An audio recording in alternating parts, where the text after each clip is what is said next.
What's up, everybody? Welcome to the Life Leader Show. I'm your host, Jason Wojo. I am joined by my co-host. I can't even speak right now. Peter's making funny faces if you guys are watching the video. I'm joined by my co-host, Polish Peter. Listen, on Life Leader Show, we help people make more, work less, and create. This is the most important part of everything. Create lives and businesses they love, that they're excited, they wake up every day jumping out of bed for. That's what we're all about. This is what we're passionate about. That's what our mission is here at Life in Air. Today, we have a very cool guest. This is someone that actually I got to know a little bit through Peter. Don't hold it against our guest. But this is a guy that Peter's known longer than I have, and just a great guy. And we're going to talk about an incredible story of how he came to this country as an immigrant, but even more so the challenges, the struggles, the ups and downs of the entrepreneurial journey, and some of the things that can go on in your head, actually, of all things and all places that make this a very, very interesting journey. Yeah, I want you guys to listen to this podcast pretty carefully, because of the thing is, not only does he share his journey of coming to the United States, which some of you may not have that journey, but listen from the perspective of your own journey getting to your entrepreneurial journey, right? If you're an entrepreneur, growing up, going through different things, going through different difficulties and all that kind of stuff, how could you apply that story, what he's saying, how could you apply that to your own life? And then from the entrepreneurial aspect, I believe what he's talking about, a lot of entrepreneurs actually are going through that themselves. And at the end of it, he shares some really cool phrase that was my takeaway that I mentioned at the end.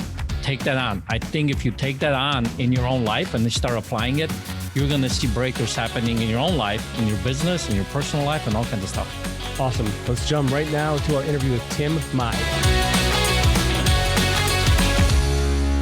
Tim, what's up, man? Welcome to the Life in Air Show. Thanks for joining us. Oh, thank you. Thanks for having me. I'm excited.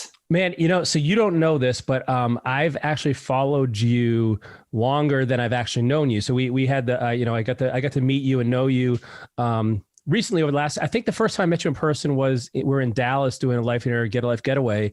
That was probably maybe 3 years ago now or so, somewhere in that neighborhood. I actually, it might have been longer in Houston.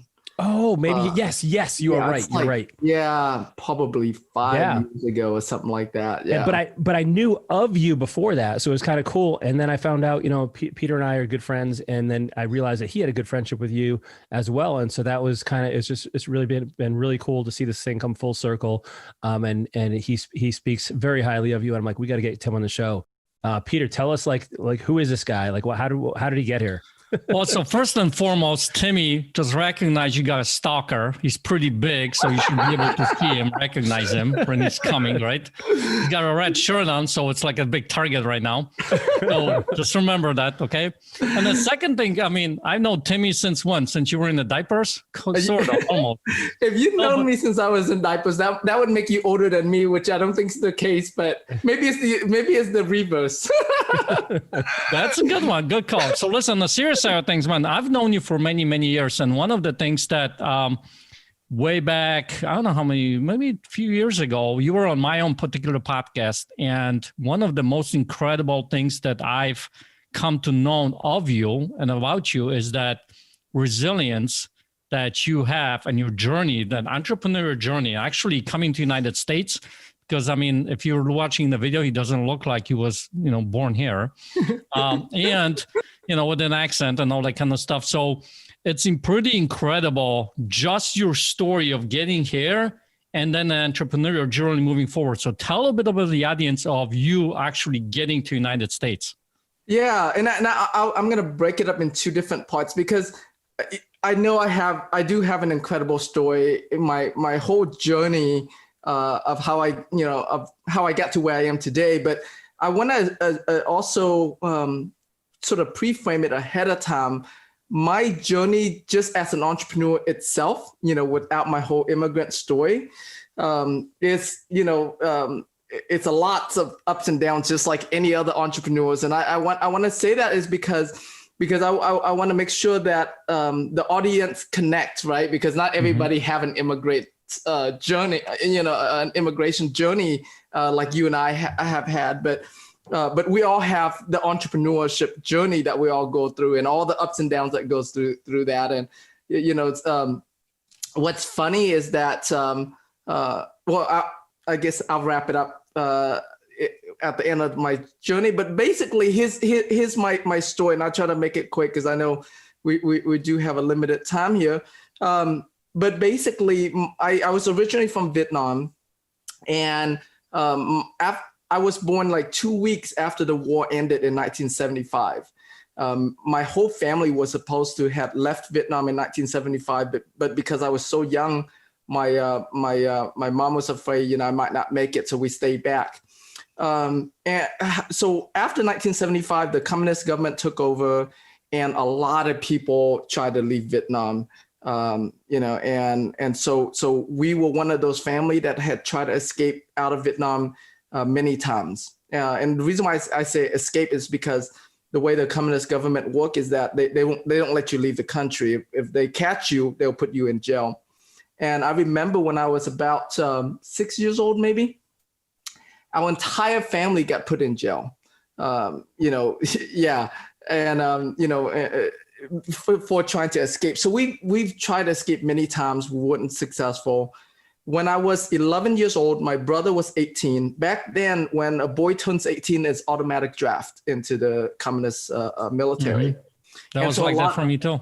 In Poland. Oh yeah? Okay, yeah. So a lot of boys would either escape out of the country, or they'll cut off their index finger so they can't pull the trigger. And so when my brother turned 18, my parents wanted him to try to escape out again. So they asked me if I wanted to come along. As an 11-year-old kid, I'm like, sure, I'll come along. We'll always go back home anyways, right? It's an adventure, right? It's an adventure, right? Yeah. Little did I know. So we, so my brother and I,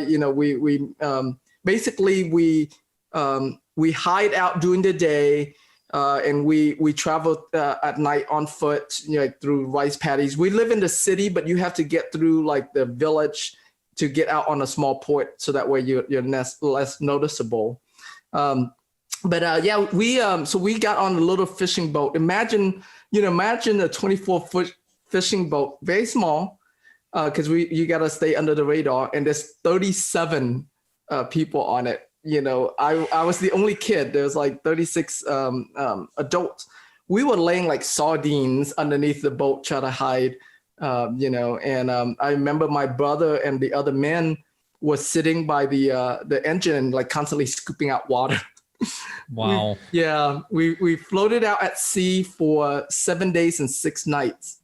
And on the fourth, and this is just going from Vietnam to Malaysia. If you were going on a speedboat, it'll probably take you a couple hours right now, right? Mm-hmm. So we like literally floated out at sea. On the fourth day, we got hijacked by 5 pirate boats. They are basically Thai fishermen that whenever they catch you, they'll rape the woman, throw the man off the boat, and take like steal whatever they can. For us, we were lucky enough that they didn't rape anybody and they didn't kill anybody. They just took they stripped us and took whatever valuables they could take. And so we were pretty fortunate. And then we got picked up by a Malaysian I guess boat that took us to their refugee camp back then. So I spent 6 months in the Malaysian refugee camp, another 6 months in the Philippines refugee camp. And then by the time I get to the US, I was 12 years old here in Houston. My brother and I, we were young, 2 kids without parents. We used to live in a Section 8 housing. We had to apply for Section 8 housing. Imagine this 2-bedroom apartment. At any given time, there's 10 to 12 other single guys living there. And most of the kids, they were all talk about a frat house. So, yes. So you guys Tim, so you guys came over without your parents, just you two? Yeah, just us two. Yep. Oh. So we had an uncle that lives here in Houston, but he had 3 kids, one newborn. living in also in a 2-bedroom apartment. So it didn't work out. So we lived with him for 3 months and then we moved out on our own. So yeah, so I grew up in a household of runaways, gangsters, drug dealers, with no parents. So I can see why you're a gangster. Yeah, I know. I mean, we did whatever we could to survive. So, we did a lot of stupid stuff that I'm like totally not proud of. And yeah, so that was basically, the environment I grew up in. And, fortunately is that, when my sister came like 5 years later, the three of us moved out on our own. So I was able to get out of that environment, and and then so that's kind of the early stage of my journey. So I go ahead, Peter. Fast forward now and give a glimpse to what you've been able to accomplish, like where you're at now, kind of thing, so we can connect those two dots. Right. Yeah. So I I was able to finish school. I still, I did most of my college. I decided to drop out at the end of it because I found a good IT job at that time. And so went and worked for an IT company. And then when the .com bust came, the company went belly up, got laid off and got into real estate investing. So I've been in real estate investing since 2002. And when I got into real estate investing, my goal was this. My goal was $1 million by the time I hit 30. I was 27 at this time. And yeah, I was able to do that my second year in the business.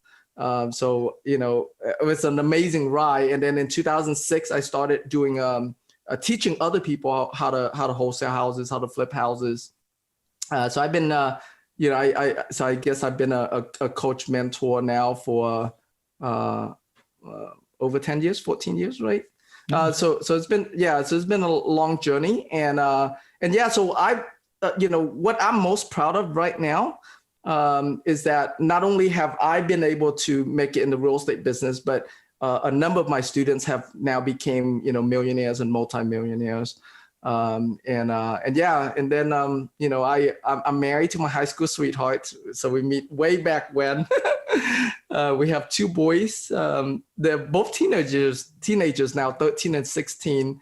And my 16 and I are now talking about me teaching him real estate investing, and we're going to document it and all of that and put it on YouTube and, teach other teenagers how to do that.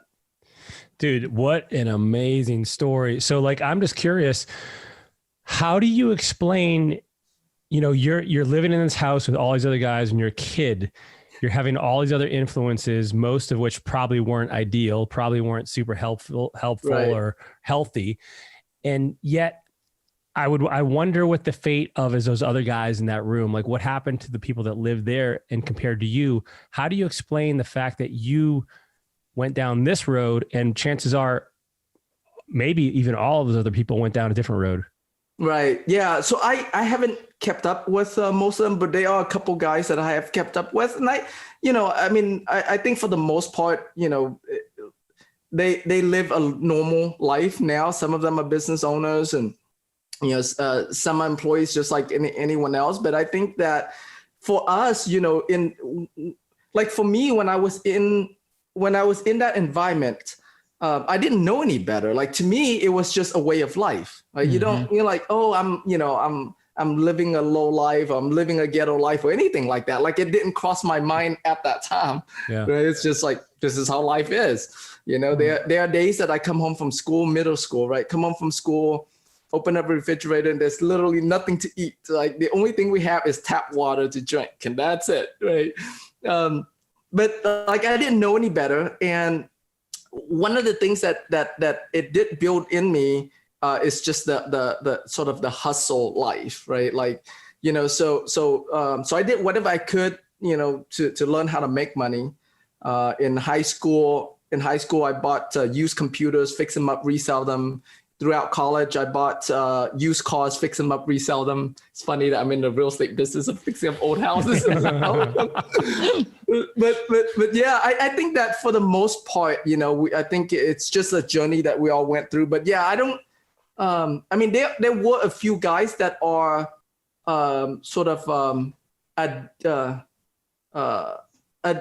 maybe not addiction is the right word, but like they would rather be in jail than out of jail because at least in jail they get fed, right? So they are that kind of mindset of, man, like I'm out here, I have to hustle. Let me just do something illegal, get put back in jail and get fed that way, right?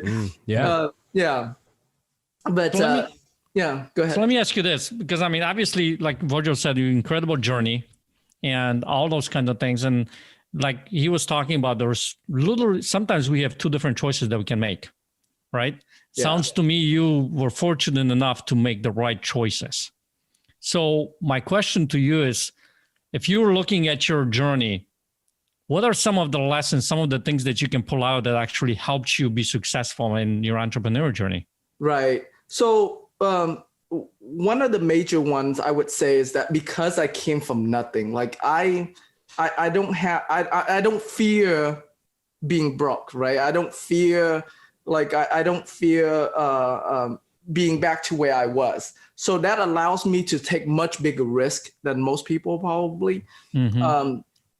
And then also too, like I see opportunities differently from people. Like I pick up like very little opportunities, and it could also be like my personality. I love ideas, especially when it comes to money making ideas. But yeah, but those I would, like, so yeah, so not fearing, because like worst case scenario, I get back to drinking tap water. It's not it's not the end of the war, right?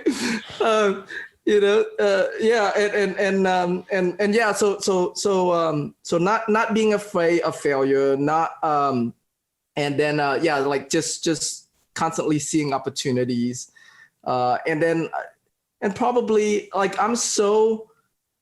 I guess through that journey, like I'm so entrepreneur that it would be very hard for me to go work at a job, because like when I did the IT, when I did the only time when I worked at a job was in the IT company, and the whole time that I was there, I was constantly thinking about ways to start my own business.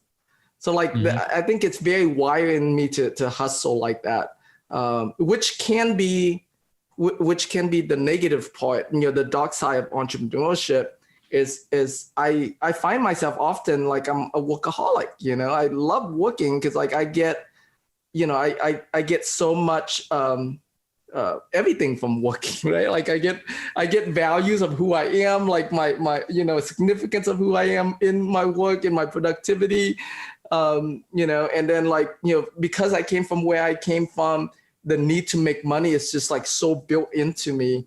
And also too, and this works on both sides, but through that whole journey, I'm a pretty tough negotiator.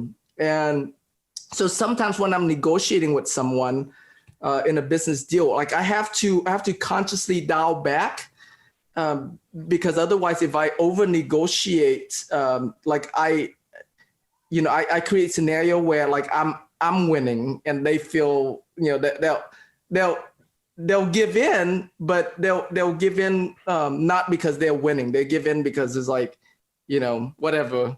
Yeah, Tim just got a hold of him, and I don't have any choice. I just got to do it, kind of thing. Yeah. I mean, one of my assistants had told me this before. It's like and this is her word. She said that you can be pretty ruthless when it comes to negotiating. Look at this. It's so funny, dude. Because little face, right? I know. That's what I'm getting. I'm totally thrown off right now. He's like just this like lovable guy, super friendly, gregarious, laughing all the time, and then but you don't want to negotiate with him.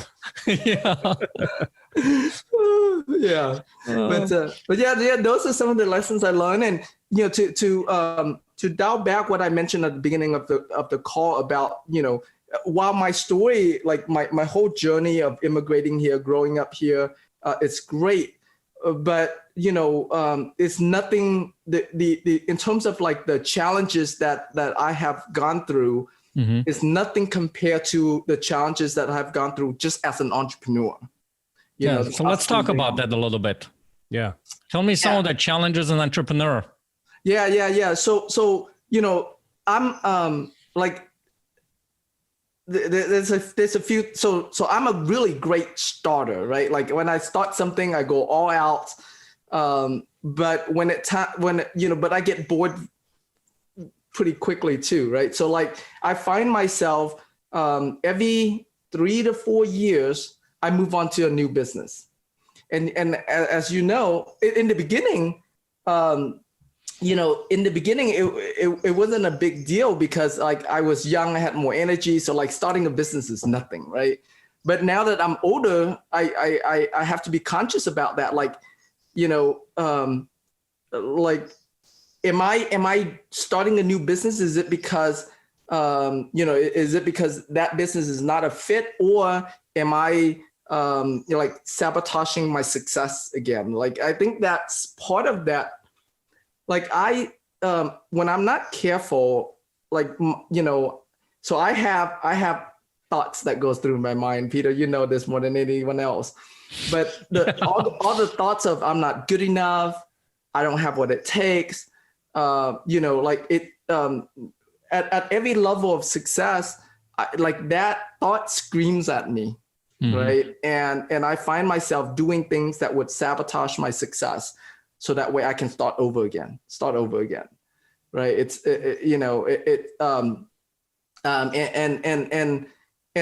so like part of my journey, I've accomplished like amazing things in my life.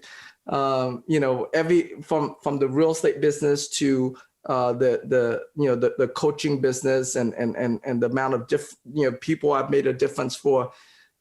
But still, like, even, like, I don't know, probably every day or pretty often, like I wake up with the I'm not good enough that I struggle with a lot. Right. And so whenever I do something major, like I have to really question, like making sure that I'm not, sabotaging what I have, accomplished and created. Yeah. Yeah. And that is a common thing that, a lot of people are experiencing. And it's one of the two biggest fears that we constantly deal with. Like, I'm not good enough, or I'm not loved, right? Right. And I know that you've been, listen, I know this guy for many years, and he has been very successful in life. So I want you guys to consider, the listeners on here, is this: even though he's got that not good enough, he's still succeeding. So it's not the end of it all, right? And he's had successful students who he has helped to grow in their business. So my question to you, Tim, is if a student came to you and said, hey, you know what? I have this voice that's not good enough and all that kind of stuff keep popping up to me, man. What would you tell him? Well, what would I tell my student? I would say it's normal. Like, it's normal that all of us, especially entrepreneurs, I think it's all human beings in general, but I think entrepreneurs, the I'm not good enough is what drives us a lot of time. So talk about that. What does that mean? How does that drive you? Yeah, so it drives me to prove to myself, to others, that I am good enough. So I go into achievement as my form of as my form of fighting against the I'm not good enough. Now, lately I've been doing something different. So that way my achievement is based on my heart's calling, my purpose and my calling, and not based on trying to prove that I'm not good enough. Right. So I've been doing a lot of meditation lately. But to answer your question, is that it's a normal thing that we all go through. And it doesn't mean anything about you as an individual. It doesn't mean anything about me that I'm not good enough. That voice is not personal to me, right? It's like 7 billion people on the planet have that same voice in their head. Right. But, I know that for me, when I'm in that moment, it feels very personal. It feels like, hear all the evidence of how, all of my friends who are much more successful than I am. That's another thing that the trap that I get into if I'm not careful is I go and compare myself with, all of the people that I know that are, that are doing much better. And just number one, just know that it's normal. We all experience it, right? And number two, be careful not to compare, right? And so whenever I do go into comparing, I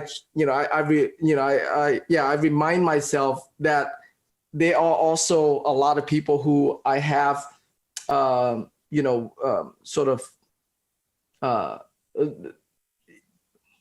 maybe this is not the right word, but I'm just gonna be authentic saying what there is for me right now. But yeah, like I was like, look, I am, I am in a better situation than a lot of other people, right? Mm-hmm.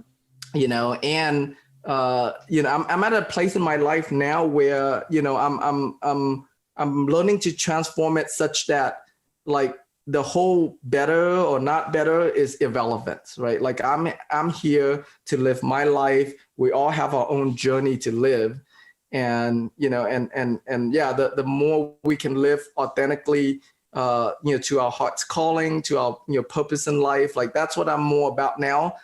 And less about trying to solve the problem of I'm not good enough, right?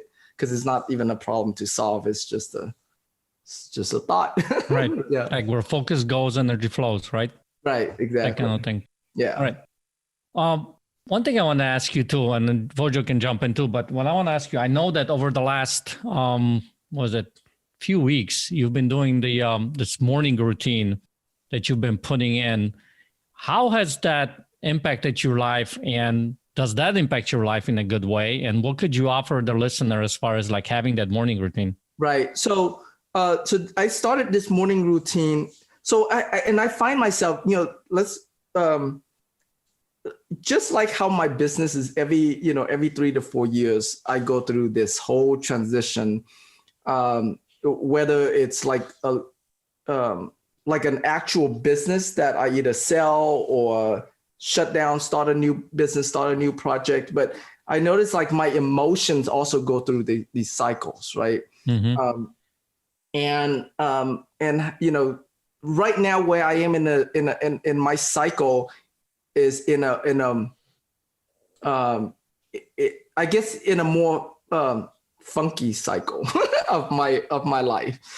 Emotionally, right? So I have cycles where I'm like, I'm high, everything I touch turns into gold. And then there are cycles where it's like, everything I touch turns into shit, right? Like, so then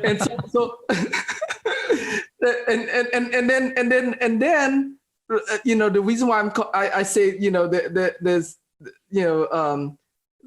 I'm in a funky cycle is because it's neither of it's not that everything I touch turns into gold, not everything I touch turns into shit. But it's a funky in a sense of like, like I accomplish the things I want to accomplish, but my emotionally, I'm just like turmoil, right? Mm. And so I started this 100-day challenge as a way to raise up my emotions, maybe like to shift my emotions. Mm-hmm. And so I've been, so I am on my day 28 right now as of today. And I call it the 100 Days of MEE challenge. MEE stands for MEE, or MEE, the abbreviation MEE is meditation, exercise, and self-expression. Self-expression to me means that I'm doing something that lifts me up, that inspires me. And like doing these kind of videos, sharing ideas, sharing my insights or challenges that I'm going through is a form of self-expression for me. And so I started the challenge. It was more for me than anything else.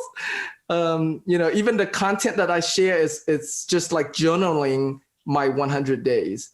And mm-hmm. It is, So I guess to kind of like circle back a little bit, as an entrepreneur, I fight through more emotional challenges, way more than I fight through like actual. I mean, they are tangible challenges that I'm going through. Like right now, I have 3 major rehabs going on, plus a new construction. And dealing with contractors, like I can pull my hair out, dealing with all of that. But those external challenges are minuscule compared to the internal challenges that I go through. with myself, right? And so that's why I do things like, talking to you, Peter, on our calls. It helps, hopefully.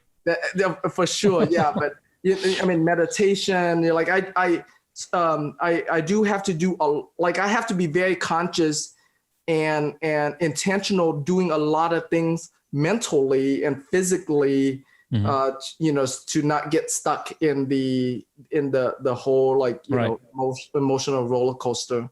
Gotcha. And so I guess that's kind of like the point of the point of like the challenges I go through as a kid immigrating here, the external challenges I go through as an entrepreneur.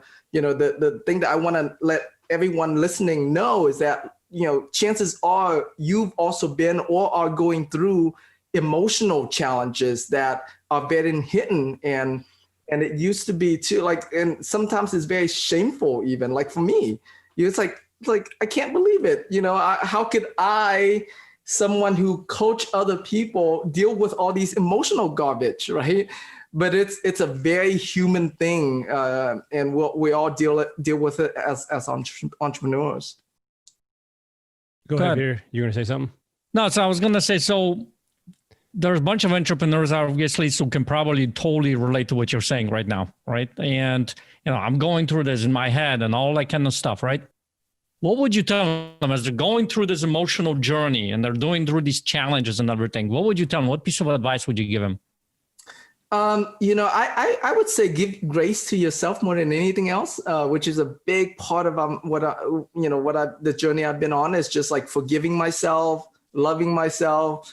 Like I'm so competitive sometimes even with myself, but so I've been doing push-ups every day, and I do 200 push-ups a day, but not. I haven't gotten to where I'm able to do all of that in one set yet, right? So I've been, I'm at like 60, between 60 to 70. Today I'm at 70. So sometimes, like yesterday as an example, so the day before I did 70 push-ups, yesterday I did 63.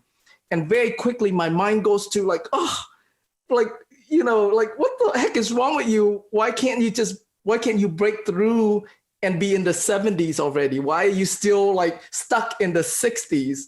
Mm-hmm. Like little things like that, right? And I have to remind myself, it's like, it's perfect. I did what I did, and I love myself. I give myself grace and forgiveness, right? And so it's like being like giving yourself grace, giving yourself the love.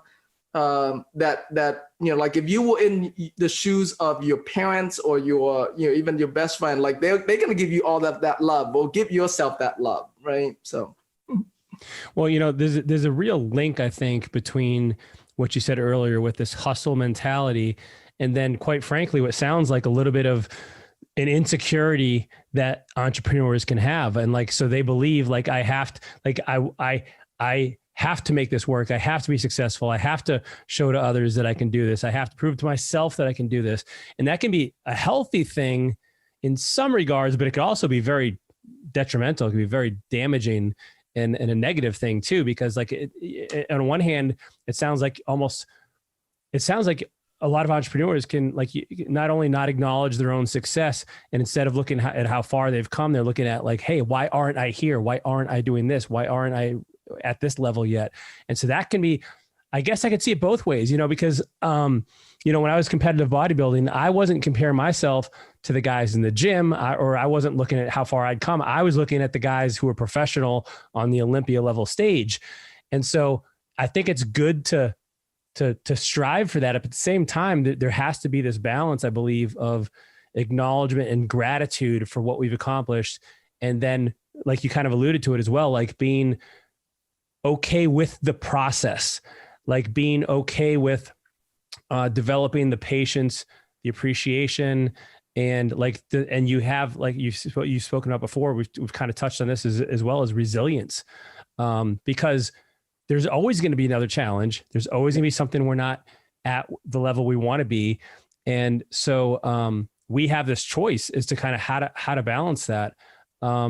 I am curious, like, do you feel like when you mentioned that you feel like every 3 or 4 years you kind of reinvent yourself, you go to a different business. Is that out of boredom, or do you think there's something there that you're afraid to push through to the next level? Maybe you have and I don't want to put words in your mouth. Maybe you have a comfort zone where there's a level of success that you're comfortable with, and whatever that is for you. And then once you start the urge to, you're on the border of breaking through that, you kind of pull back? Or is it simply just boredom? Because I know, on the other hand, I know a lot of entrepreneurs by nature, we're a little bit of flighty, or a little bit shiny squirrel, or a little bit like we lose interest quickly. What's behind that for you? Yeah. So it's a great question. And I've been sort of inquiring into that question for the last 10 years, pretty much. Because at the height of my business, I achieved everything I wanted to achieve. Like this was, so this was 12 years ago or something like that. Like everything I thought I wanted, the big house, the fancy cars, the trophy wife, which I still have. Was having a Polish friend in there too, or is that was accidental? That was on the list, wasn't it, Timmy? Yes, it was, it was a bonus. And you still have this trophy Polak, right? Yes, trophy Polak. Yeah, and I mean, I had thousands of students all around the world. I mean, like every level of success that I wanted, I had it. Mm-hmm. And I was like I feel, I felt something was missing inside. Right. Yeah. What next? Yeah. Right? Yeah. Well, it's like, it's great that I achieved all this, but I'm not fulfilled. It's like something's missing. Mm. And so I've been on the journey to discover what is it? And is it boredom? Is it self-sabotage? Where I am at right now is I believe that much of my success is to overcome the I'm not good enough story. Mm-hmm. And so the tool that I use to overcome I'm not good enough is achievement. And so it's a great tool. It worked, quote unquote. It worked in a sense of it got me to achieve, but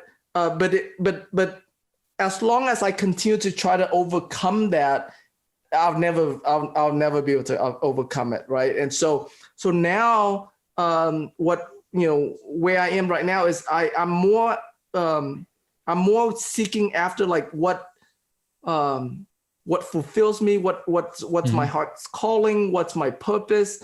Right. And so I'm doing it for why I'm sent here on earth and not for overcoming a lack of something. Man, I got to stop you right there because Tim, you just said a mouthful and I want to make sure our listeners caught this. So what I heard, and correct me if I misspeak here, is that a lot of your success up to this point in your life has been unquestionably significant. Like you've accomplished incredible things, but it was based on you fulfilling a need within yourself to prove to yourself and to others. Mm-hmm. And so that was what the goal was. Meanwhile, as you've kind of matured, now you're starting to realize well, you know what? I've done all this, but there's still something missing. And by the way, this is something very common we see with people that have achieved tremendous things by worldly standards, but there's something missing. And it's fulfillment, it's meaning, it's what is that purpose? Why am I here? What am I meant to really do? And you're exploring that now. And some people never get to that level of enlightenment. And so you're in this new journey that is going to lead you in this direction of your calling. And that's something I think that's incredible. And it's scary sometimes for people. And it's even harder sometimes for people that have been extremely successful by worldly standards to embark on because they're so comfortable. They're so familiar with this worldly success and they have this image to uphold and they don't, what is someone so going to say or think of me? And my brand, what are they going to, and so, man, I'm excited for you, man. This is incredible. And I think as long as you're on the path, man, and it's diving into that. I mean, it's a spiritual journey really, right? Mm-hmm. That's what you're doing right now. Yeah. Yeah, and like, so I've been doing this 100 days challenge thing, right, as we mentioned. And I feel like for the first time in my life, I'm doing something that's completely for me. Like, no, I'm not trying to prove anything. I'm not trying to impress anybody. I don't care if anybody, I don't care if, someone's watching the videos because I go Facebook Live with it every day. So I would love for someone to watch it and it makes a difference for them, but I could care less if there's anyone watching. I could care less if there's any likes or comments. Like, for the first time in my life, I think I'm doing something publicly that's like for me and my own self-expression. So it's been an incredible feeling and journey for sure. Is that scary for you, by the way? Like, to do this? I mean, you're doing it publicly. You're doing it Facebook Live. There's no like recording it and then like editing it and then putting it out there. Like, you're raw, man. You're putting it out there. What's that like? Well, and this just started yesterday. Like in the beginning, my very first video, I recorded it, edited it. I didn't go live, and then people's like, you should just go live with them. Why waste all that stuff? Right. So I was like, fine, I'll go live with them. But before I go live, like, I would think about what am I going to talk on camera, right? So I think through that and started yesterday. I told myself, I was like, you know what, for the rest of my challenge here, I'm just gonna not decide what topic I'm gonna talk to until I'm live. So I can, if I think about some topics, that's fine, but I can't make a decision of what topic I'm gonna talk to until I press the live button. Dude, you're a maniac. I'll tell you. So this is embarrassing to admit, but I walked outside the other day, and the trees in our yard, we pruned the trees so they're like 50% the size of the other trees in the neighborhood, and they still have leaves. And like every other tree in our neighborhood has no leaves. And it struck me like, this is an awesome lesson about getting rid of the stuff in your life that's like not healthy because it's really good for you. So I filmed this video, and I filmed it, and I'm like, this sounded way better in my head than I came across on video. Like, I'm not going to publish it. I sound stupid. It's dumb, but now I'm inspired by you. I'm like, I have to put it out there. Yeah. Are you saying this is the only video that sounds better in your head than I probably have I probably have an inventory of things I've never put out because I felt like, because what you're talking, I was insecure about it. Like, I'm like, oh, it sounded so much better in my head. Like, why did I just bumble this? Like, this is terrible. So, man, I'm inspired. This is incredible, man. This is awesome. Yeah. And that's like, I would love to see that kind of a world where we all are able to just express ourselves authentically without filters, without editing tools, right? Like, and because I think that our best content is when we're just ourselves, right? Like when we're not doing it for anyone else, but just for doing it for self-expression. Like, that's where our best content comes from. So, yeah. It's amazing, man. So listen, let me ask you this. How important do you think being authentic and vulnerable is in entrepreneur journey in business? Yeah. So I'm still very much a student of this. So I am someone, it takes so much for me to be vulnerable. Like, to share like the way I'm sharing on this call. I think this is probably the first time I'm doing this on an interview. We're honored. So I don't have the answer, right? But I am a student. I know for me, like the need to like look good and do things right is pretty high up there. So being vulnerable is very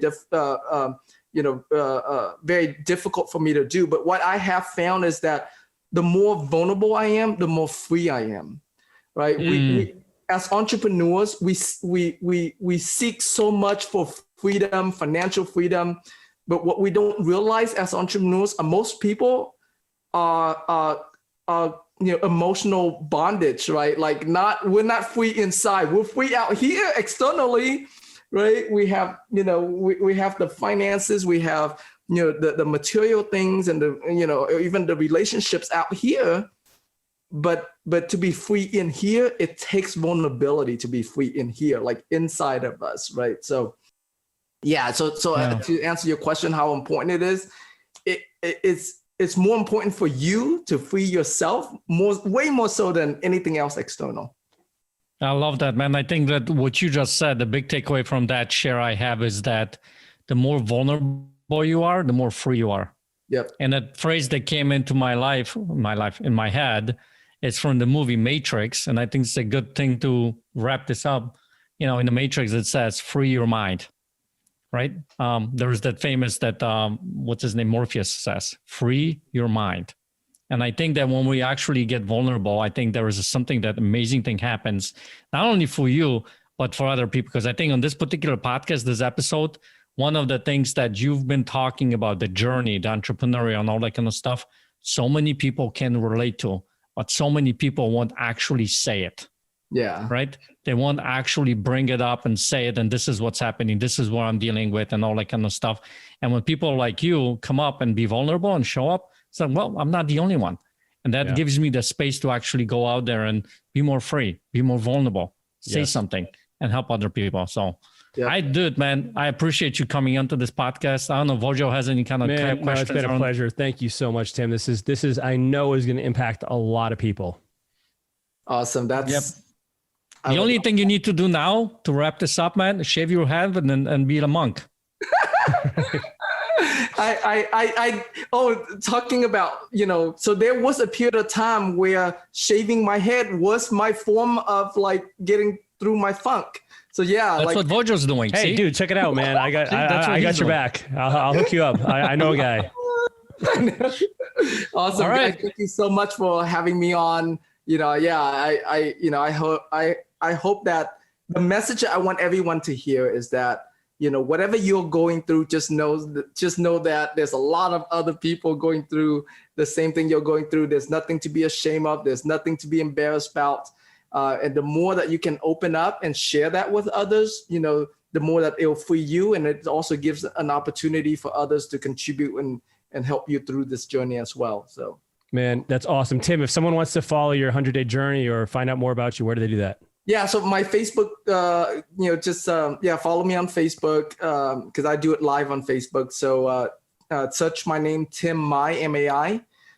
Look for the Asian Tim Mai. There's a white Tim Mai. Oh, what? That's not right. So look for the Asian Tim Mai. That's funny. Okay. All right, there it is. Facebook it is. All right, man. Thanks, Tim. All right. Thanks, Jason. Thanks, Peter. Dude, that was awesome. I love Tim. He's really, really cool. And I find it funny that you call him Timmy. Does he call you Petey? No, he calls me, I call him Timeless Timmy. And because I remember one of the masterminds that I was in with him, somehow it came out of that Timeless Timmy because he doesn't seem like he's ever getting old. He still looks like he's like 18. Yeah, he still looks like he's 18 years old, right? Which there's something to that. And he calls me, what does he call me? Potato Peter? Transformational coach. He calls me, but there's some other phrase. But yeah, I mean, he's a great guy, man. If you notice, look how vulnerable he was on this particular episode. I don't think that a lot of people are able to speak to that. And when you do that, all of a sudden you open doors for now in your own transformation, but for somebody else, I think. Man, and like if any of you guys are in the real estate investing niche, you've heard his name, you know who Tim is. He's known nationwide. Very, very well known. And so for someone, especially like that, to share with us so openly with some of the challenges that he still faces to this day is awesome, man. And I think I love what he said before. We talk about freedom in life in here a lot. And we talk about this at our Get a Life Getaway, but there's really many types of freedom, and financial freedom and time freedom are just two of them. You need to have the emotional freedom to enjoy it. You need to have, all kinds of other freedoms internally, like Tim mentioned, that are really required if you're going to have an awesome life. And so I love that he touched on that. The other thing that I really enjoyed from this episode is I had heard bits and pieces of his story previous to this, never heard him tell the whole thing like this. But it's just so what the human person can overcome and as a result, rise above and, become better as a result of is incredible to me, man. Like, so this guy's story just reminds me of the resilience of people, and that Right. we can make it through anything. And I found it really interesting that he said as well that his entrepreneurial challenges in some cases far exceed some of the things that he had to overcome to get here. Dude, he was in refugees camps for a year, like 2 different refugee camps for 6 months each to get here. And so that says a lot about entrepreneurs, as well as, for everybody listening right now, I want you to give yourself a pat on the back for your tenacity, for your resilience. You're still here. You're still hustling. You're still making things happen. You're not, backing down. And despite whether you have some of these same challenges that Tim was having, that he openly shared and encouraged us with, like you're doing it. You're waking up every day and you're putting on those shoes and getting out on the field.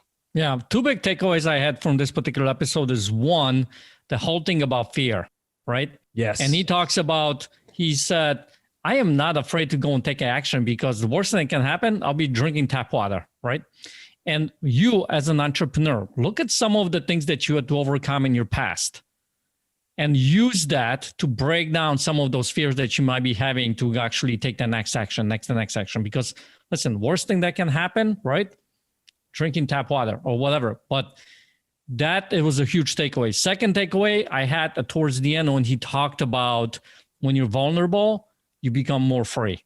You get freedom, right? And that phrase that popped into my head as I was talking about free your mind, right? When you're vulnerable, you become free. You get out there, you free yourself. And that is just an amazing way to, I think, live life, not only in your business, but in your personal life, I think. And if you combine both of those so that you remove that fear and you give yourself the freedom over that fear, as well as the freedom to be vulnerable, think about the amazing things that you can accomplish when you're unencumbered by these negative emotions, right? It's just an incredible combination. This was an awesome episode. Hope you enjoyed it as well as we enjoyed doing the episode. If you did like this, please leave us a review, leave us a rating, subscribe, tell your friends, tell your grandparents, tell your cousins, tell your neighborhood pets, like whatever it is, tell everybody, right? We want to share the message and spread the Life Inner show and this encouraging show with everybody we can. And so also, if you want to be part of the encouraging conversations that are going on every single day, go over to the Life Inner app. We've told you about this in the past. This is free. You get to join in and jump in on the discussions with Peter, myself, the founder of Life Inner, Steve Cook, as well as all the other Life Inners and people that are striving to be Life Inners. And we all are in there to help each other live the life and create the business we want. So hope you enjoyed this episode. As always, live free, live abundantly, and forget fear and live in freedom. See you next time, everyone.